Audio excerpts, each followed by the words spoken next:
ሰላም ጤና ይስጥልን የአካዳሚክ ቴክ አማሪክ ቤተሰቦች እንዴት አላችሁ? እንግዲህ ዛሬ አዲስ ነገር ይዤላችሁ መጥቻለሁ። የትምህርት ቤት አመራርና አስተዳደር ዘይቤ አይነቶች አንዱ የሆነው ለውጥ አምጪ አመራር ወይም ትራንስፎርሜሽናል ሊደርሺፕ ምን እንደሚመስል አንድ ባንድ እናያለን። እስከ ትምህርት ፕሮግራሙ ፍጻሜ እስከ መጨረሻው አብራችሁን ሁኑ።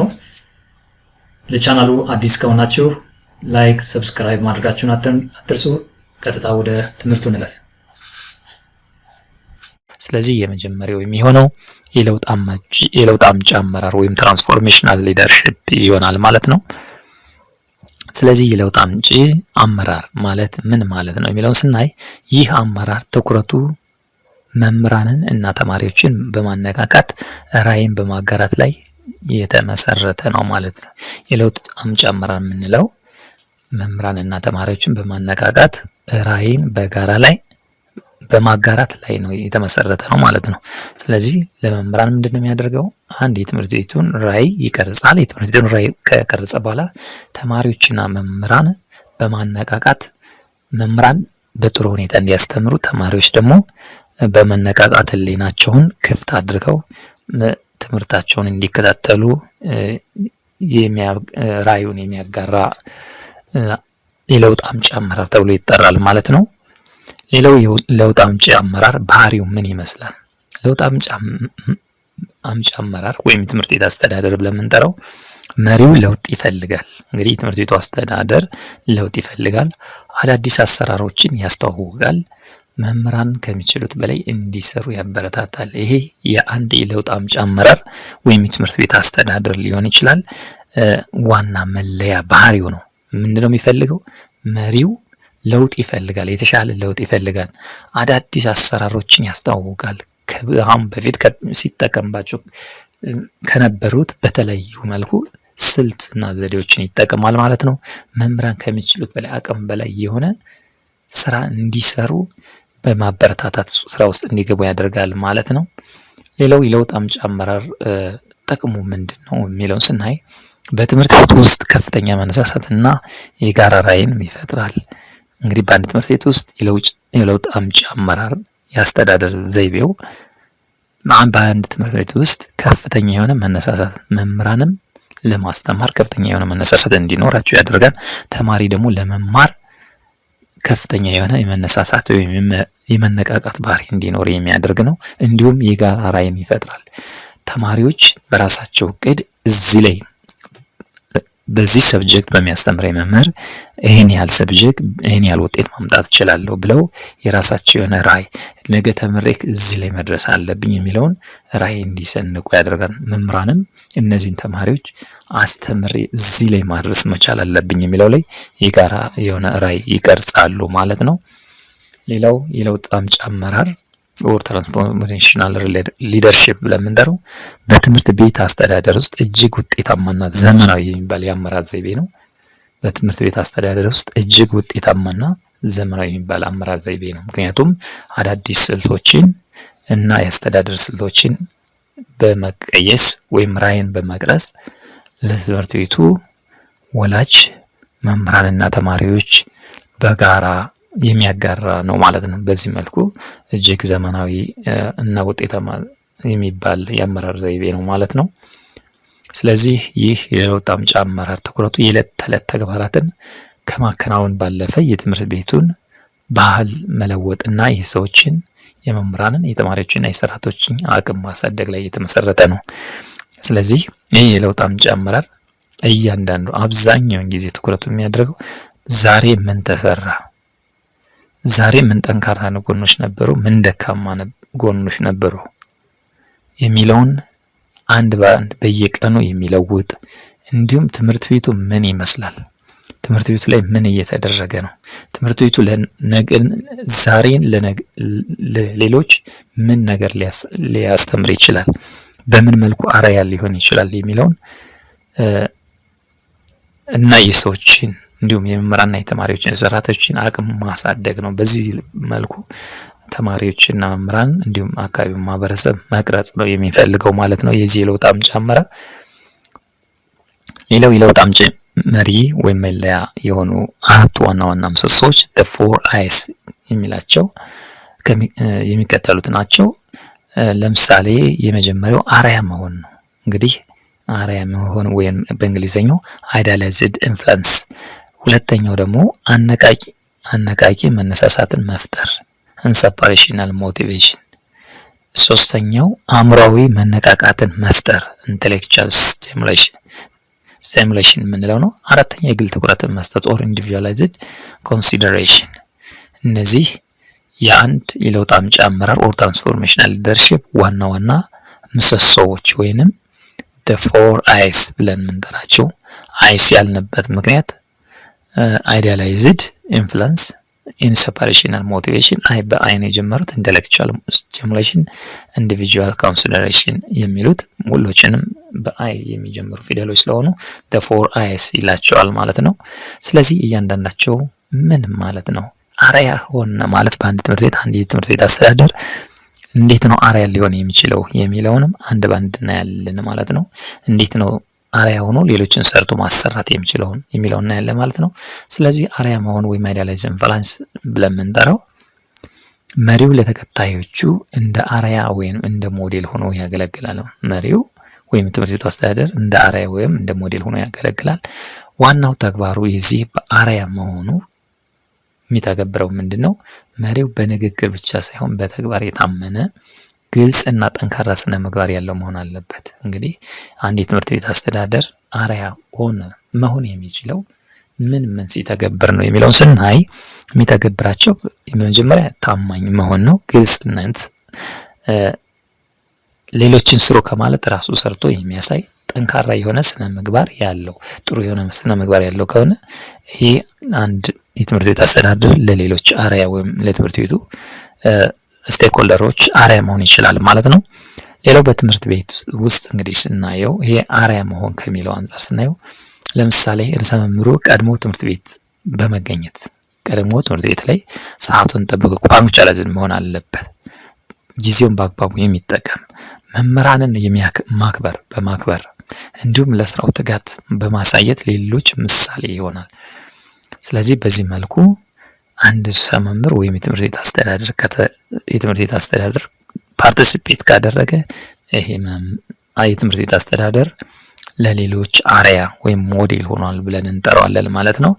ይህም ከመምህራን ዘንድ መከበርን፣ መታመንን ይፈጥራል ማለት ነው። ስለዚህ አርአያ መሆን የሚቻለው በዚህ መልኩ ነው ማለት ነው። ሌላው አነቃቂ መነሳሳትን መፍጠር ኢንስፓሬሽናል ሞቲቬሽን ብለን የምንጠራው መሪው ማራኪና ግልጽ የሆነ የወደፊት ራዕይ ለቡድኑ ያጋራል። አነቃቂ። ስለዚህ ለትምህርት ቤቱ ስቴክሆልደር ወይንም አባላት ወይም ሰራተኛ በሙሉ ለወደፊት በዚህ ትምህርት ቤት ላይ ይሄን አድርገን እዚህ ላይ ራዕይ ላይ ብሎ ራዕዩን ለወደፊት ያስቀምጣል። ምን ላይ መድረስ አለብኝ በዚህ 3 ዓመት ውስጥ፣ በዚህ 2 ዓመት ውስጥ፣ በዚህ 1 ዓመት፣ በዚህ ግማሽ መንፈቅ ዓመት ወይም በመንፈቅ ዓመት ውስጥ ይህን ሰርቼ እዚህ ላይ ትምህርት ቤታችን መድረስ አለብን የሚል ራዕይ ይሰንቃል ማለት ነው። ይሄንን ሲሰንቅ በሁለቱም መካከል የመነቃቃት ነገር እንዲፈጠር ያደርጋል ማለት ነው፣ ትምህርት ቤቱ አስተዳደሮች መካከል ማለት ነው። ሌላው አነቃቂ መነሳሳትን መፍጠር የሚቻለው እንዴት ነው? ምን ስንተገብር ነው አነቃቂ ተሳትፎን መፍጠር ምንችለው? ስለዚህ ምንድነው የሚሆነው? ተከታዮቹ አሁን ካሉበት ደረጃ በላይ እንዲያለሙና ለትልቅ ዓላማ እንዲሰሩ ያነሳሳል።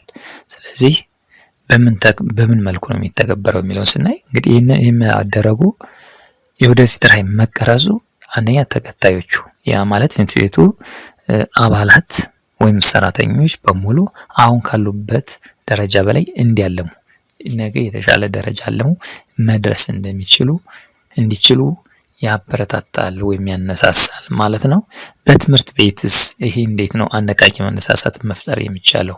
ስለዚህ ትምህርት ቤታችን በክልል ምርጥ ውጤት የሚያስመዘግብና የጥራት ማዕከል እንዲሆን እናደርጋለን የሚል ራዕይን በመቅረጽ መምህራን የዚህ ትልቅ ለውጥ አካል እንደሆኑ እንዲሰማቸው ያደርጋል። ስለዚህ መምህራን ከሌሉ ትምህርት ቤት አስተዳደር ትርጉም አይኖረውም። ስለዚህ የመምህራን ጠንካራ ስራ ለትምህርት ቤቱ አስተዳደር ውጤት ብቁ መሆን መነሻው ወይም ምንጮቹ እነሱ ናቸው። አንድ የትምህርት ቤት አስተዳደር ደግሞ ጥሩ መልካም ነው የሚባለው ነገሮችን በአግባቡ ማስተዳደር ሲችልና ሁሎችንም ያሳተፈ ወይም ያነቃቃ ከሆነ ምን ሊሆን ይችላል? የትምህርት ቤቱ የተሻለ ነገር ካለበት ደረጃ ተሻሽሎ ነገ የተሻለ ደረጃ ካሉት ትምህርት ቤቶች ወይንም ተፎካካሪ ወይም ቀደምት ሆኖ ሊገኝ ይችላል ማለት ነው። ስለዚህ ይህም በማድረግ የመምህራንን የዚህ ትልቅ ለውጥ አካል እንደሆኑ እንዲሰማቸው ያደርጋል ማለት ነው። ስለዚህ ይሄ ዋና በትምህርት ቤት ውስጥ የሚደረግ ነው ማለት ነው። በሶስተኛ ላይ የምናገኘው አእምሯዊ መነቃቃትን መፍጠር ኦር ኢንቴሌክቹዋል ስቲሙሌሽን ብለን የምንጠራው መሪው ተከታዮቹ የቆዩ አሰራሮችን እንዲጠራጠሩ እና አዳዲስ መፍትሄዎች እንዲፈልጉ ያበረታታል። አሁን እየሰራንበት ያለው ምን ውጤት አመጣል?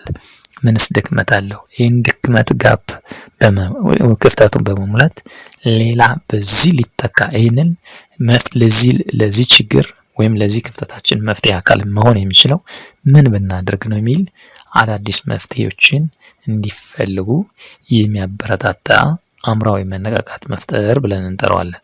ስለዚህ እንዴት ይተገበራል ብለን ስናይ ሁልጊዜ የምናደርገው ስለሆነ ብቻ አንድን ስራ ከመስራት ይልቅ ከዚህ የተሻለ መንገድ አለ ብለው እንዲያስቡ ፈጠራ ይነቃቃል። ስለዚህ አእምሯዊ መነቃቃት ማለት ዛሬ የሰራውበት ስራ ይህን ስራ ስሰራ ለዚህ ውጤት ያበቃኝ በዚህ መልኩ ጠንክሬ በመስራቴ ነው። ነገር ግን በእነዚህ መልኩ ደግሞ ክፍተት ነበሩብኝ። ስለዚህ ለእነዚህ ክፍተቶች ደግሞ ምን ማድረግ አለብኝ? አዲስ ነገር በመፍጠር የበለጠ የተሻለ ይህን ችግር የሚፈታ ነገር መስራት እችላለሁ ብለው እንዲያስቡ ወይም በአእምሯቸው ላይ እንዲፈጠር ያደርጋል ማለት ነው። ስለዚህ አእምሯዊ መነቃቃትን ይፈጥራል ማለት ነው። በትምህርት ቤት በኩልስ እንዴት ነው ይሄ አእምሯዊ መነቃቃት የሚፈጠረው ስንል መምህራን አዳዲስ የማስተማር ስልቶች ለምሳሌ ቴክኖሎጂን ተጠቅሞ እንዲሞክሩ ድጋፍ መስጠትና ስህተት ቢሰሩ እንኳን እንደ መማሪያ እንዲያዩት ማድረግ። አብዛኛውን ጊዜ መማር ማስተማር ላይ ሁልጊዜም እውነት ብቻ ነው የምንጠብቀው። ነገር ግን የሚሰራ ሰው ምን ይሆናል? የሚሰራ ሰው ይሳሳታል። ከተሳሳተ ደግሞ ችግሩን ያውቀዋል። ነገር ግን ሁልጊዜም እውነት ነው የምናደርገው ብለን ካሰብነ እውነት ደግሞ ሰው ከሰራው ሁልጊዜም እውነት ብቻ ላይሆን ይችላል። ስህተቶች ሊፈጠሩ ይችላሉ። ነገር ግን እነዛን ስህተቶች ፈልጎ ማግኘት ነው እውቀት አለ የሚባለው። ወይንም አንድ ሰው አወቀ የምንለው በዚህ መልኩ በአንድ ትምህርት ቤት በኩል ሰርቼ በዚህ መልኩ ውጤታማ ሆኛለሁ። አዎ ጥሩ። ነገር ግን በዚህ መልኩ ደግሞ ድክመቶች ሊኖሩብን ይችላሉ። እነዛን ድክመቶች በዚህ መልኩ እንዴት ላስተካክል እችላለሁ ብሎ መለየት ከቻለ ነው ያ ሰው አእምሯዊ መነቃቃትን መፍጠር የሚችለው ማለት ነው። ስለዚህ ደካማ ጎኑንና ጠንካራ ጎኖችን ለይቶ እንዲሰራ ማድረግ ነው ይሄ አንዱ ማለት ነው። ሌላው የግል ትኩረት መስጠት ኦር ኢንዲቪጁዋላይዝድ ኮንሲደሬሽን የምንለው መሪው ለእያንዳንዱ ሰራተኛ እንደ ግለሰብ ትኩረት ይሰጣል፣ ፍላጎታቸውን ይረዳል። ስለዚህ አንድ መሪ ወይም የትምህርት ቤት አስተዳደር የግል ትኩረት ሰጠ ማለት እያንዳንዱን ሰራተኛ ምን ይፈልጋል፣ ስራ ላይስ ምን ይመስላል፣ ምን ባደርግለት የተሻለ የበለጠ ይሰራል፣ ምንስ እያደረገ ነው፣ ደካማ ወይም መሻሻል የሚገባ ጎን ካለው ምን ባደርግለት የተሻለ መሆን የሚችላል በሚል ሁኔታ የእያንዳንዱን የግል ትኩረታቸውን የግል ፍላጎታቸውን በመፈተሽ የነዛን ድጋፍ ያደርጋል ማለት ነው። ስለዚህ የግል ትኩረት መስጠት ኦር ኢንዲቪጁዋላይዝድ ኮንሲደሬሽን ብለን እንጠራዋለን። ስለዚህ ይህንን እንዴት ነው መተግበር የምንችለው? እያንዳንዱ ሰው የተለያየ ችሎታና ድክመት እንዳለው ተረድቶ እንደ አሰልጣኝ ወይም ኮች ወይም እንደ መካሪ ሆኖ ያገለግላል። ለምሳሌ አንድ ሰው የሆነ ነገር መስራት ይችላል። ይሄ ጠንካራ ጎኑ ነው። ነገር ግን መስራት የማይችላቸው ደግሞ አሉ። ስለዚህ መስራት የማይችላቸውን ደግሞ መሻሻል እንዳለበት አስቦ ትኩረት ለራሱ መስጠት ከቻለ ያ እንደ ኮችና እንደ ሜንተር ወይም እንደ አሰልጣኝና እንደ መካሪ ይሆናል ማለት ነው። ራሱን ለራሱ ግል ትኩረት ሰጥቷል። ምክንያቱም በጠንካራ በኩሉ ጠንካራዎች እነዚህ ናቸው፣ ጠንክሬ እገፋባቸዋለሁ። እነዚህ ግን በዚህ ውጤታማ ያልሆኑበት መንገድ ምክንያታቸው በዚህ ነው ብሎ ዘርዝሮ ለነዛ ምክንያቶች ጠንክሮ የሚሰራ ይሆናል ማለት ነው። ይህንን ለይቶ መስራት ከቻለ ደግሞ አንድ ሰው ለራሱ አሰልጣኝም ነው፣ ሜንተርም መሆን ይችላል ወይም መካሪም መሆን ይችላል ማለት ነው። ስለዚህ በትምህርት ቤት በኩል አንድ የትምህርት ቤት አስተዳደር እንዴት ነው የግል ትኩረት መስጠት የሚችለው? ስለዚህ የአንድን መምህር ጠንካራ ጎን ለይቶ ማወቅ፣ ያ መምህር ምን ጠንካራ ጎኖች አሉት፣ በመማር ማስተማር በትምህርት ቤቱ አካባቢ ባለው ሁኔታ ለችግሮቻቸው መስማትና ለሙያ እድገታቸው ፕሮፌሽናል ዴቨሎፕመንት አስፈላጊውን ስልጠና ማመቻቸት። ለምሳሌ አንድ መምህር ጠንካራ ጎኖች በዚህ መልኩ አሉት፣ ጥሩ። ስለዚህ ጠንካራ ጎኖች ካሉት ከዚህ የበለጠ ደግሞ እንዲሰራ የሚቻለውን የአቅም ማጎልበቻ ለበለጠ እውቀት ይሰጣል። ችግሮች ካሉበት ደግሞ ለነዛ ችግሮች እንዴት መፍታት እንዳለበት ሙያውን የሚያሻሽልበት የአቅም ማጎልበቻ ስልጠናዎችን መስጠት። በአጠቃላይ እነዚህ የግል ትኩረት መስጠት ብለን እንጠራቸዋለን ማለት ነው። ሌላው የለውጥ አምጪ አመራር ጥቅሞች በትምህርት ቤት ምንድን ናቸው? እንግዲህ በዋነኛነት ዋና ጠቀሜታዎች የለውጥ አምጪ አመራር ጥቅሞች ምንድን ናቸው ብለን ስናይ የመጀመሪያው የመምህራን እርካታ። መምህራን ዋጋ እንዳላቸው ሲሰማቸው ለራሳቸው ያላቸው ፍቅር ይጨምራል። ስለዚህ መምህራን ለራሱ የመምህራን እርካታ መስጠት ማለት መምህራን አስተምረው ዶክተር ያፈቃሉ። ዶክተርን ቢማር በመምህር ነው። ፓይለት ቢማር በመምህር ነው። ኢንጂነር መሐንዲሶች ቢማሩ በመምህር ነው። ስለዚህ እያንዳንዱን በመምህር ውስጥ ያላለፈ ማንኛውም የሙያ አካል የለም። ስለዚህ መምህርነት እንቁነት መሆኑን በዚህ መልኩ ደግሞ ማበረታታችን ደግሞ የመምህርን እርካታ በመጨመር ለስራው የበለጠ ተነሳሽነት እንዲፈጥር ያደርጋል። ስለዚህ ዋና ጠቀሜታው አንዱ ይሄ ነው። ሌላው የተማሪዎችን ውጤት ማለት መምህራን ሲነሳሳ የመምህራን ማስተማር ጥራቱ ይጨምራል። ስለዚህ መምህራን የበለጠ እርካታ የሚያገኙ ከሆነ የተሻለ ነገር ማግኘት የሚችሉ ከሆነ አእምሯዊ ሆነ ስነልቦናዊ ላይ የተሻለ ነገር ማግኘት ከቻሉ ተማሪን በአግባቡ ያስተምራሉ። ተማሪው በአግባቡ ተማረ ማለት ደግሞ የተማሪው ውጤት በቀጥታ የተማሪ ውጤት ይሻሻላል ማለት ነው። ስለዚህ የተማሪ ውጤት እንዲሻሻል ይሄ ለውጥ አምጪ አመራር ይጠቅመናል ማለት ነው። ሌላ ጠንካራ ትስስር። ሌላው በትምህርት ቤቱ ማህበረሰብ፣ ወላጅ፣ ተማሪ፣ መምህር መካከል ጠንካራ መተማመን ይፈጥራል። ምክንያቱም እያንዳንዱን እንግዲህ የለውጥ አምጪ አመራር ያልናቸው በጋራ ያቅዳል፣ በጋራ ራዕይ ይቀርጻል። የጋራ የሆነ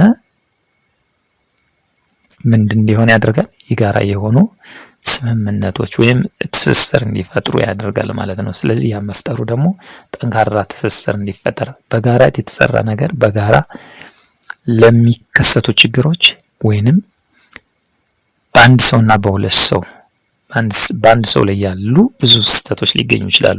ነገር ግን 2 እና 3 በጋራ ተባብሮ ከተሰራ ግን እነዛን ችግሮች አንዱ የሚታየው በሌላው ላይ ላይታየው ይችላል። ስለዚህ አንዱ ያንዱን ችግር አንዱ ደግሞ የሌላውን እያለ ችግሮች ተነቅሰው ትምህርት ቤቱ ላይ ሙሉ በሙሉ ያሉ ክፍተቶች ይጠፋሉ ማለት ነው። ስለዚህ ጠንካራ ትስስር እንዲኖር ያደርጋል ማለት ነው። ለምሳሌ እስኪ በአንድ ትምህርት ቤት ውስጥ እንግዲህ ለውጥ አምጪ አመራር አለ ብንል አንድ ትምህርት ቤት ውስጥ የለውጥ አምጪ አመራር እየተከተለ ነው ካልን እንደ ኬዝ ስተዲ እንውሰደውና ለምሳሌ አንዲት ርዕሰ መምህርት ወደ አንድ ደካማ ውጤት ወደሚያስመዘግብ ትምህርት ቤት ተመደቡ። መምህራኑ ተስፋ ቆርጠው ነበር። እንግዲህ በዚች ደካማ ትምህርት ቤት ላይ የተመደበች ርዕሰ መምህራኖች ሁሉ ተስፋ የቆረጡ ናቸው።